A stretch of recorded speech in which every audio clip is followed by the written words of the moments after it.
महंगाई के बाद इलेक्ट्रिक स्कूटर्स भी दे सकते हैं बड़ा झटका, 45,000 रुपए तक बढ़ सकती है इनकी कीमतें। तो इन सब चीजों से हमें मतलब नहीं है, ये टॉपिक किसी काम का नहीं है, मतलब ये जो न्यूज आई है वो किसी काम की नहीं है, बट टॉपिक इज इंपॉर्टेंट। तो टॉपिक जो है हमारा फेम इंडिया स्कीम। तो फेम इंडिया स्कीम क्या है, इसको 2 फेजेस में इंप्लीमेंट किया गया है, तो इसके बारे में हम लोग चर्चा करेंगे। तो फेम इंडिया स्कीम के तहत इंसेंटिव्स प्रोवाइड किए जाते हैं इलेक्ट्रिक व्हीकल्स के बायर्स को। जो भी लोग इलेक्ट्रिक व्हीकल्स को परचेज करते हैं उनको इंसेंटिव दिया जाता है।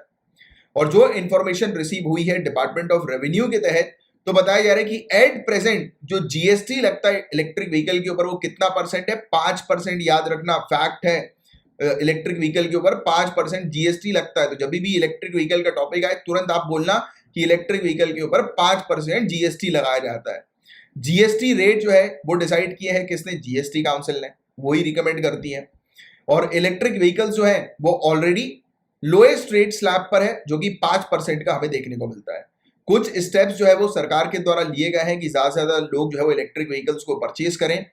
तो सरकार ने 12 मई 2021 को अप्रूव करी थी एक प्रोडक्शन लिंक्ड इंसेंटिव स्कीम को, कि एडवांस केमिस्ट्री सेल जो है वो ज्यादा से ज्यादा मैन्युफैक्चर हो हमारी कंट्री में, जिसके तहत बैटरी के प्राइसेस जो है वो रिड्यूस हो। क्योंकि आप जानते हैं गाइस, एक इलेक्ट्रिक व्हीकल में, इलेक्ट्रिक से चलने वाली जो गाड़ी होती है उसमें सबसे ज्यादा जो कॉस्टली जो चीज होती है वो होता है उसकी बैटरी। सबसे ज्यादा महंगी होती है उसकी बैटरी। पूरी की पूरी गाड़ी के अंदर, जैसे आप जानते हैं कि बिना इंजन के गाड़ी किसी काम की नहीं, तो बिना बैटरी के इलेक्ट्रिक व्हीकल किसी काम की नहीं। तो जैसे गाड़ी का इंजन सबसे महंगा, वैसे ही इलेक्ट्रिक व्हीकल में बैटरी सबसे महंगी। तो ये चीज आप थोड़ी सी ध्यान में रखिएगा।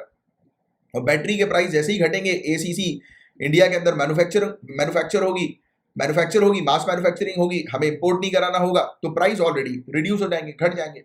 और प्राइस जैसे ही घटेंगे इलेक्ट्रिक व्हीकल्स के प्राइस, तो वैसे ही लोगों को फायदा होगा, लोग ज्यादा से ज्यादा उसे परचेज करेंगे। आज की रेट में इलेक्ट्रिक व्हीकल कितनी महंगी है, इसलिए लोग परचेज नहीं करते हैं। तो ये स्ट्रेटजी है प्रोडक्शन लिंक्ड इंसेंटिव स्कीम की।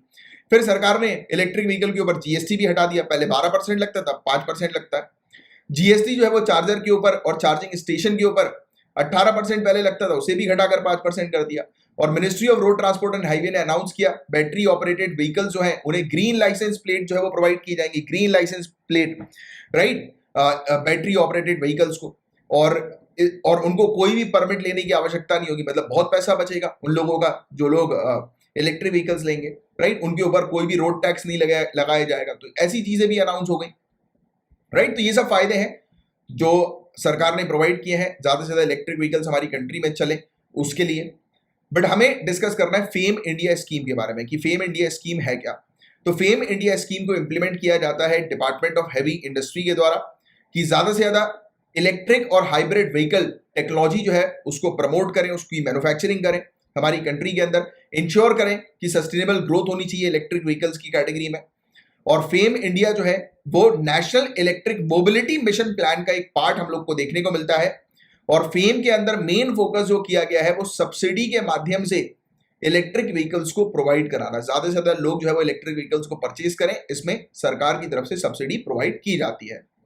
फेम इंडिया स्कीम का प्रपोजल जो है वो यही है कि इलेक्ट्रिक व्हीकल्स को पब्लिक ट्रांसपोर्ट में इन्वॉल्व करना, यानी कि पब्लिक ट्रांसपोर्ट, जैसे कि आपको पता होगा इसकी दिल्ली के अंदर तो आज की डेट में बसें भी जो है वो इलेक्ट्रिक बस हम लोग को देखने को मिलती है जो चलती हैं, राइट। तो वो इसी के कारण हुआ, फेम इंडिया स्कीम के कारण ही हम लोग को देखने को मिला कि ज्यादा से ज्यादा इलेक्ट्रिक व्हीकल जो है वो अडॉप्ट करें हम, पब्लिक सेक्टर में भी और प्राइवेटली भी, यानी कि जो कमर्शियल सेक्टर जो हम लोग को देखने को मिलते हैं, जो गाड़ियां वगैरह टैक्सी कोटे में जो गाड़ियां चलती हैं, प्राइवेटली तो लोग खरीदें ही खरीदें, बट पब्लिक की बात करें, कमर्शियल की बात करें, तो और ज्यादा आउटपुट जो है वो उसका जनरेट और ज्यादा मतलब लोग बात जो है वो उपयोग करें, क्योंकि यही तो सेक्टर हम लोग को देखने को मिलता है जो ज्यादा इन्वॉल्व होता है। वैसे तो आप जानते हैं कि प्राइवेट जो कंज्यूमर्स होते हैं वो भी बहुत ज्यादा भारी मात्रा में, बट अगर आप कमर्शियल बेसिस पर, पब्लिक बेसिस पर अगर आप चलाना शुरू कर दोगे, इलेक्ट्रिक व्हीकल्स का उपयोग करना शुरू कर दोगे, तो एक मेजर बर्डन जो है एनवायरमेंट में पोल्यूशन का वो रिड्यूस हो जाएगा, राइट। तो इस ऑब्जेक्टिव से मेन टारगेट जो है वो पब्लिक व्हीकल्स के ऊपर और इनके ऊपर किया गया, कमर्शियल व्हीकल्स के ऊपर।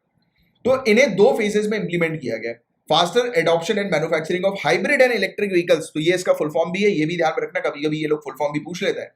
तो इसका फेज 1 2015 से आया, फिर फेज 2 के अंदर भी हम लोग को देखने को मिला। पहले तो जान लेते हैं कि फेज 1 की बात करें, तो फेज 1 के अंदर इन्होंने बोला कि लगभग 500 चार्जिंग स्टेशन जो है ये शुरू कर देंगे, और 230 चार्जिंग स्टेशन तो इन्होंने ऑलरेडी इंस्टॉल भी कर दिए, 230 से ज्यादा, राइट। और इसके अलावा energy efficiency service limited EESL, जो कि मिनिस्ट्री ऑफ पावर के अंडर हम लोग को देखने को मिलती है, इन्होंने भी 65 charging station, public charging station electric vehicles के लिए लॉन्च कर दिए थे, राइट। और फेम इंडिया का जो फेज 2 जो था, उसका मेन एम ये था कि number of electric vehicles commercial fleets के अंदर इंक्रीज करना। आप कमर्शियल में एक तो टैक्सी कोटा वाली गाड़ी भी चले, और साथ ही साथ प्राइवेट व्हीकल्स भी जो है वो ज्यादा से ज्यादा बढ़े, मतलब कि लोग जो है वो प्राइवेटली परचेज करें इलेक्ट्रिक व्हीकल्स को। तो इसको इन्होंने मेनली प्रमोट करना शुरू किया। तो फेम 1 के अंदर पब्लिक के ऊपर फोकस किया गया था, पब्लिक सेक्टर के ऊपर, सब्सिडीज के ऊपर कि सब्सिडी दी जाए। और सेकंड फेज जो आया फेम 2 जो हम लोग को देखने को मिला, उसके अंदर एग्रेसिवली इन्होंने काम करना शुरू किया कि ज्यादा से ज्यादा लोग जो है वो इलेक्ट्रिक व्हीकल्स को परचेज करें। सरकार ने इंसेंटिव देना शुरू किया इलेक्ट्रिक बसेस के लिए, 3 व्हीलर्स के लिए, 4 व्हीलर्स के लिए। तो आपको समझ में आ गया इलेक्ट्रिक बस मतलब पब्लिक की बात हो रही है, पब्लिक ट्रांसपोर्ट की बात हो रही है। 3 wheelers again public transport, right. 4 wheelers तो इसमें टैक्सी कोटा, और प्लस ऑब्वियसली बात है कमर्शियल पर्पस के लिए तो उन्होंने क्लियरली मेंशन किया हुआ है, बट प्राइवेट पर्पस के लिए भी एग्रेसिवली इन्होंने बूस्ट करना शुरू किया, प्रमोट करना शुरू किया। और सेंटर जो है वो इसमें इन्वेस्ट करेगी कि चार्जिंग स्टेशन जो है वो सेंटर की तरफ से लाए जाएंगे, राइट। एक्टिव पार्टिसिपेशन जो है वो पब्लिक सेक्टर यूनिट्स का और प्राइवेट प्लेयर्स का इसमें इन्वॉल्व किया जाएगा। और प्रोजेक्ट जो होंगे चार्जिंग इंफ्रास्ट्रक्चर के, इसको भी इंक्लूड कर दिया गया है। और इसमें फ्लैश चार्जिंग, पेंटोग्राफ चार्जिंग, मतलब फास्ट चार्जिंग, सिंपल शब्दों में कि जल्दी जल्दी व्हीकल जो है वो चार्ज हो सके, तो ऐसे चार्जिंग स्टेशन भी इन्वॉल्व किए गए फेम 2 के अंदर। और फेम 2 जो है वो इंकरेज करता है कि रिन्यूएबल एनर्जी सोर्सेज को आप इंटरलिंक करो चार्जिंग इंफ्रास्ट्रक्चर के साथ, राइट। मतलब इलेक्ट्रिसिटी, क्योंकि ऑब्वियसली बात है अल्टीमेटली इलेक्ट्रिसिटी का भी जो प्रोडक्शन हो रहा है वो कहां से हो रहा है, कोयले को जलाकर हो रहा है। तो इन्होंने एक कदम आगे बढ़ गए, इन्होंने बोला कि जो चार्जिंग स्टेशन होगा उसको भी आप ऐसा करो कि वो रिन्यूएबल हो, जिससे कि पूरी टोटल 100% क्लीन और ग्रीन एनर्जी का उपयोग हो इलेक्ट्रिक व्हीकल्स के अंदर। तो ये ऑब्जेक्टिव था फेज 2 का, और आज की डेट में आवश्यकता भी है। इंडिया की ऑटो इंडस्ट्री की बात करें गाइस, तो काफी तेजी से उसकी ग्रोथ भी हम लोग को देखने को मिल रही है। और ऑटो और बैटरी इंडस्ट्री जो है वो अगर आपस में कोलैबोरेट कर जाती है तो एक तो कॉस्ट भी जो है वो रिड्यूस होगी, और ज्यादा से ज्यादा इलेक्ट्रिक व्हीकल्स जो है वो बनना शुरू हो जाएंगी। और सरकार को जो है वो आज की डेट में फोकस करना बहुत ज्यादा जरूरी है। एक प्लान जो है वो लेकर आना चाहिए, फेज वाइज मैन्युफैक्चरिंग प्लान, जिसके तहत इलेक्ट्रिक व्हीकल्स प्रमोट हो ज्यादा से ज्यादा मात्रा में, राइट। फिजिकल और नॉन फिजिकल इनिशिएटिव सरकार जो है वो लेकर आए फेज्ड मैन्युफैक्चरिंग इलेक्ट्रिक व्हीकल्स के लिए और बैटरीज के पर्पस के लिए। तो ये फेज वाइज इनको लाना बहुत ज्यादा जरूरी है, राइट। तो ये चीज है, ये इन सब चीजों की आवश्यकता है। बट गाइस मुझे पर्सनली ऐसा लगता है कि सरकार बहुत लेट कर रही है। कहाँ 2015 से ये स्कीम आ रही है, 2022 चल रहा है, अभी भी जनरली हम लोग को चार्जिंग स्टेशन नजर नहीं आते। सरकार चाहती तो एग्रेसिवली ला सकती थी, राइट।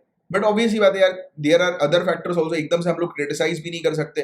द थिंग इज, क्योंकि पेंडेमिक आ गया, इकोनॉमिक स्लो डाउन आ गया, और भी जो दूसरी प्रायोरिटीज थी उसको भी देखना बहुत ज्यादा जरूरी है, राइट। लोगों तक जो है वो खाने का सामान जो है वो नहीं पहुंच पा रहा था। हमारी कंट्री के अंदर हेल्थ से रिलेटेड कितनी बड़ी इशू हो गई थी, तो ये सब secondary. The thing is, everything is about priority, कि आप प्रायोरिटी को कैसे रखते हो। मतलब आप अपने जो होता है ना कि चार्ट में, कि जो सबसे ज्यादा जरूरी है उसको सबसे पहले जो है वो निपटाना है। तो ऑब्वियसली बात है, we can not criticise in your answers also. आप अपने मेंस के आंसर में एकदम से क्रिटिसिज्म मत लिखा करो। आप क्या लिखा करो कि मतलब इस पर भी फोकस करना चाहिए, बट राइट नाउ फोकस इसलिए नहीं कर पाए because we have other priorities, क्योंकि सरकार की स्पेंडिंग दूसरी है। ऑलरेडी हम लोग लोन के बर्डन में। आपको एज अ ब्यूरोक्रेट सरकार को क्रिटिसाइज नहीं करना है, सरकार को क्रिटिसाइज करते हैं कॉमन मैन। आप सिविल सर्वेंट बनोगे, IAS IPS ऑफिसर बनोगे, आप मतलब सिस्टम का हिस्सा बनोगे, सरकार नहीं, सिस्टम का हिस्सा, एडमिनिस्ट्रेटिव सिस्टम का आप हिस्सा रहोगे। तो अब ये सी बात है कि आपको चीजें जो है वो क्रिटिसिज्म की कैटेगरी में नहीं लेके जाना है, आपको सोल्यूशन निकालना है। आपको IAS ऑफिसर क्यों बनाया जा रहा है कि आप सोल्यूशन दें, ना कि क्रिटिसाइज करें। क्रिटिसाइज कॉमन मैन करता है, वो उसके लिए है क्रिटिसिज्म वाला पार्ट। आपके लिए समझना, गैप्स फुलफिल करना, सोल्यूशन निकालना, अचीवमेंट हासिल करना, वो आपका काम होगा। तो उस पर फोकस किया करो।